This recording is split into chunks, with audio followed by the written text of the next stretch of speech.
Hello dear students, स्वागत है आप सभी का एक बार फिर से मेरे चैनल सीक्यूब साइंस जोन पर।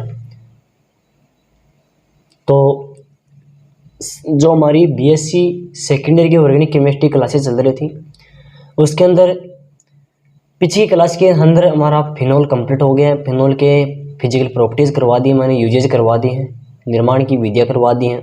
ठीक है, उसके अंदर 2 परीक्षण थे, टेस्ट थे, वो भी मैंने करवा दिए जो इम्पोर्टेंट थे। आज से हमारा जो नेक्स्ट चैप्टर है वो चलने वाला है ईथर इपॉक्साइड का। ईथर इपॉक्साइड के अंदर हम पहले ईथर देखेंगे, फिर इपॉक्साइड देखेंगे, सीरीज वाइज चलेंगे। ईथर इपॉक्साइड कंप्लीट होने के बाद ही हमारी यूनिट कंप्लीट हो जाएगी। फिर अगली यूनिट हम देखेंगे कार्बोक्सिलिक एसिड वाली, ठीक है, या फिर कार्बोमेटलिक कंपाउंड होते हैं उनकी जो अगली यूनिट चलेगी। ठीक है, बाकी मैंने अभी तक थोड़ा सा एनालिसिस नहीं किया इंपॉर्टेंट क्वेश्चन होगा, उसके अंदर जैसे एनालिसिस कर लूँगा आपको बता दूंगा। ठीक है, तो सबसे पहले बात करता हूँ आपके इसकी, देखिए ईथर की। अब जो हमारा नेक्स्ट चैप्टर है टॉपिक है वो आपका रहने वाला है ईथर इपॉक्साइड का। इसको हम थोड़ा समझते हैं, ध्यान से समझना है, एक एक चीज़ को कवर करते हुए चलना है। ठीक है, देखिए ईथर का सामान्य फॉर्मूला आपको पता है, जनरली जो आपका फॉर्मूला वो आपको सभी को पता है। इसके अंदर 2 आपके एल्किल समूह होते हैं, एक होता है ऑक्सीजन। ठीक है, जब 2 समान व असमान एरिल व एल्किल समूह को ऑक्सीजन परमाणु से बंध बनाकर या फिर बॉन्डिंग के कारण जोड़ते हैं या फिर जुड़ते हैं तो क्या किसका निर्माण होता है, किस कंपाउंड का निर्माण होता है, ईथर का निर्माण होता है। ठीक है, जैसे हम किसी 2 एल्किल परमाणु या फिर 2 आपके एरिल परमाणु हो जाएंगे, उनकी बॉन्डिंग ऑक्सीजन परमाणु से करवा देते हैं तो हमें प्राप्त क्या होता है, आपका ईथर प्राप्त होता है। ठीक है, ये सिंप्लीफिकेशन था आपका। ROH, यहाँ पर R+ और -H, ROR, यहाँ से H निकल गया, R आपका ऐड हो गया, ये क्या गया, ईथर बन गया आपका। HOH, यहाँ से +2R जोड़ेंगे और -2H बाहर निकाल देंगे, निष्कासन कर देंगे तो हमारे पास में ईथर प्राप्त हो जाएगा। ये तो थी आपकी ईथर की स्टार्टिंग। अब आप आगे देखेंगे ईथर का वर्गीकरण, आपका क्लासिफिकेशन किस प्रकार से होता है, बहुत इंपॉर्टेंट है, ध्यान से देखना समझना है। अब देखो क्लासिफिकेशन ऑफ ईथर, यानी कि ईथर का वर्गीकरण किस प्रकार से हम करेंगे। पहले हम बात करता हूँ, तो सबसे फर्स्ट नंबर पर आपका आता है एलिफेटिक ईथर। अब एलिफेटिक ईथर होता क्या है इसके बारे में देखेंगे। इसके अंदर देख सकते हैं आप एलिफेटिक ईथर, O2 से जुड़े दोनों हाइड्रोकार्बन समूह है एलिफेटिक हो तो इसे एलिफेटिक ईथर कहते हैं। यानी कि यदि ऑक्सीजन से जुड़ी हुई, मैंने आपको बताया था जो आपका ईथर के अंदर ये वाला फॉर्मूला होता है, ये ऑक्सीजन और ये आपका R।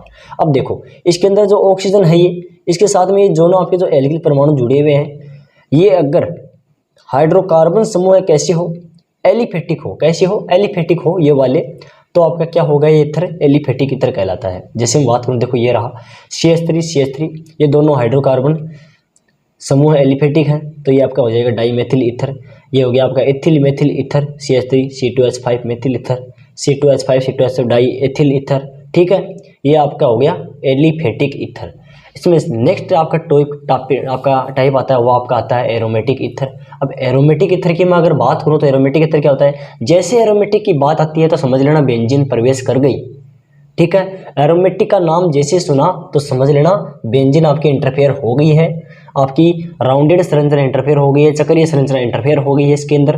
तो एरोमेटिक ईथर क्या होता है, ऑक्सीजन से जुड़े हुए दोनों हाइड्रोकार्बन समूह एरोमेटिक हो तो इसे एरोमेटिक ईथर कहते हैं। यदि ऑक्सीजन के साथ में यदि दोनों ही हाइड्रोकार्बन समूह जो आपके होते हैं आर वाले एल्किल समूह वाले, वो आपके एरोमेटिक हो यानी कि चक्रीय श्रृंखला वाले हो, बेंजीन वाले युक्त हो, तो आपके हो जाएंगे एरोमेटिक ईथर, AROAR। ठीक है, एरोमेटिक, यह हो गया आपका एरोमेटिक ईथर। सी टाइप इसमें आपका आता है एरोमेटिक एलिफेटिक ईथर, यानी कि इसके अंदर एक टाइप तो होता है एरोमेटिक का, एक टाइप होता है आपका एलिफेटिक का।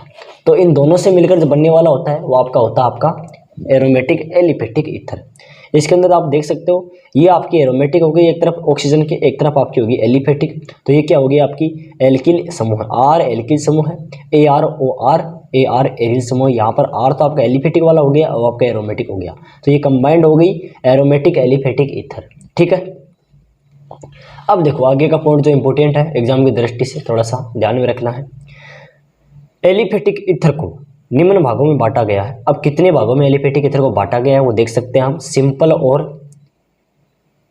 सिमेट्रिकल। यानी कि साधारण ईथर क्या होता है, सममिति या फिर सिमिट्रिकल। ठीक है, CH3O CH3 C2O C2H5 ये वाला आपका साधारण हो गया। सेकंड की बात करूँ मैं मिक्सचर या फिर अनसिमेट्रिकल यानी कि असममिति, यानी कि मिश्रित ईथर क्या होता है, इसके अंदर आपका एक समूह अलग हो जाएगा, एक समूह अलग हो जाएगा, एक समूह अलग हो जाएगा, एक समूह अलग हो जाएगा। इसके अंदर अलग अलग दोनों समूह अलग अलग जुड़ेंगे, वो आपका मिश्रित हो जाएगा। ठीक है, आगे देखिए। अब मैं बात करूंगा आपके नोमेनक्लेचर के ईथर का नामकरण किस प्रकार से हम करेंगे, ईथर का नोमेनक्लेचर कैसे करेंगे। ठीक है, तो ईथर का नामकरण आपका दो प्रकार से होता है, आपका आईपीएसी पद्धति में हो जाएगा और एक आपका सामान्य पद्धति में हो जाएगा, सेकंड आपका आईपीएसी पद्धति में हो जाएगा। अब सामान्य पद्धति के अंदर आपका नामकरण किस प्रकार से होगा। सामान्य पद्धति के अंदर हम नामकरण देखें तो आपका ROR C2H5O C2H5 die ethyl ether, इसके अंदर आपको इस प्रकार से आपका नामकरण हो जाएगा। जैसे आपका ये, ठीक है, मेथिल आइसोप्रोपिल ईथर हो जाएगा, डाइफेनिल ईथर हो गया, जो क्रियात्मक समूह है उसका नाम पहले आ जाएगा। ठीक है, आईपीएसी पद्धति के अंदर क्या होगा, एक एक आईपीएसी रूल के अंदर अकॉर्डिंग आपका नाम लिखना है। एल्कोक्सी एल्केन, आईपीएसी पद्धति के अंदर ईथर का नाम क्या होगा आपका एल्कोक्सी एल्केन होगा। ठीक है, CH3O CH3 methoxy methane, CH3O C2H5 methoxy ethane, CH3 C2H3 methoxy propane, methoxy ethane. ठीक है, ये एरोमेटिक हो गया। मेथोक्सी बेंजीन, ये वाला भी मेथोक्सी बेंजीन। ठीक है, एथोक्सी बेंजीन, क्योंकि इसके यहाँ पर एथेन जुड़ा है, यहाँ पर मेथेन जुड़ा है, तो एथोक्सी बेंजीन, ये एथोक्सी बेंजीन हो जाएगा, ये मेथोक्सी बेंजीन हो जाएगा। ठीक है, अब हम बात करूँगा इसके अंदर एक प्रॉपर्टी आती है आपकी, ईथरों के अंदर समावेशिता पाई जाती है, आइसोमेरिज्म पाई जाती है। तो ईथर आइसोमेरिज्म क्या होती है, कितने प्रकार की होती है, किस प्रकार से हम इसको समझेंगे, एक एक चीज़ को कवर करना है, इंपॉर्टेंट है एग्जाम की दृष्टि से। देखना ईथरों में समावेशिता कितने प्रकार के होते हैं। ईथर की अगर मैं समावेशिता की बात करूँ तो आपके मोस्टली आपके 4 प्रकार के होते हैं। सबसे पहले आपकी आती है क्रियात्मक समावेशिता।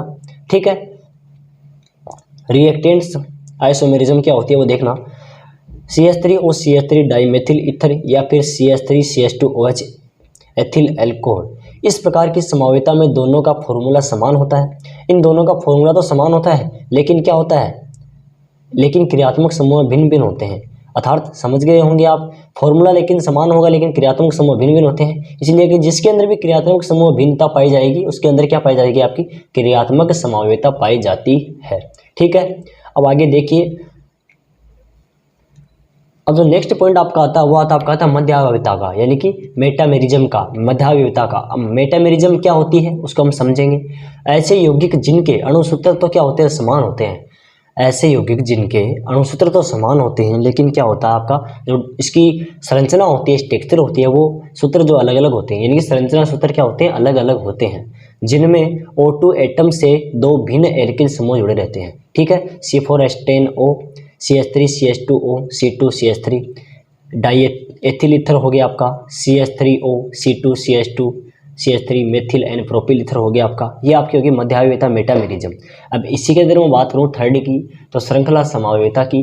श्रृंखला समावयवता क्या होती है, ईथर के 2 ऐसे यौगिक जिनमें एल्किल समूह की संरचना में अंतर होता है।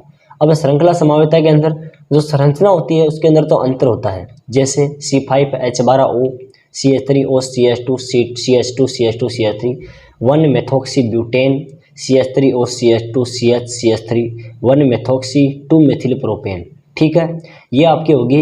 इसके अंदर क्या हो गया, श्रृंखला के अंदर भिन्नता पाई जाती है। ठीक है, लास्ट आपकी आती है जो इसका लास्ट टाइप आता है आपका आइसोमेरिज्म का, स्थान समावयवता। ठीक है,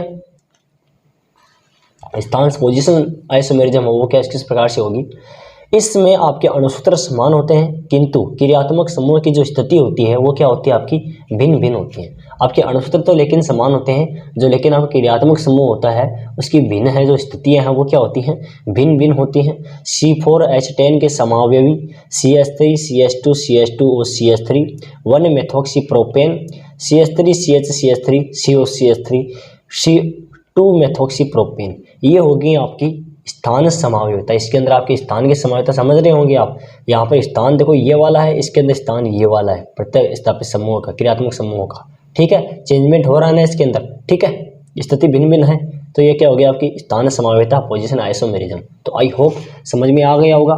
इस वीडियो के अंदर हमने पढ़ा, इस क्लास के अंदर आपको पढ़ा आपने ईथर क्या होता है, इसका फॉर्मूला देखा, ईथर का नामकरण देखा, सामान्य पद्धति के अंदर नामकरण किस प्रकार से होता है, आईपीएसी पद्धति के अंदर नामकरण किस प्रकार से होता है, ईथरों की समावयवता की बात करी मैंने, क्लासिफिकेशन वर्गीकरण किया मैंने, क्रियात्मक समावयवता बताई, मध्यावयवता बताई, आपकी श्रृंखला समावयवता बताई, स्थान समावयवता बताई। ठीक है, इस प्रकार से इतने इंपॉर्टेंट टॉपिक मैंने करवाए हैं आपको, बहुत इंपॉर्टेंट एग्जाम की दृष्टि से, अच्छे से तैयार कर लेना।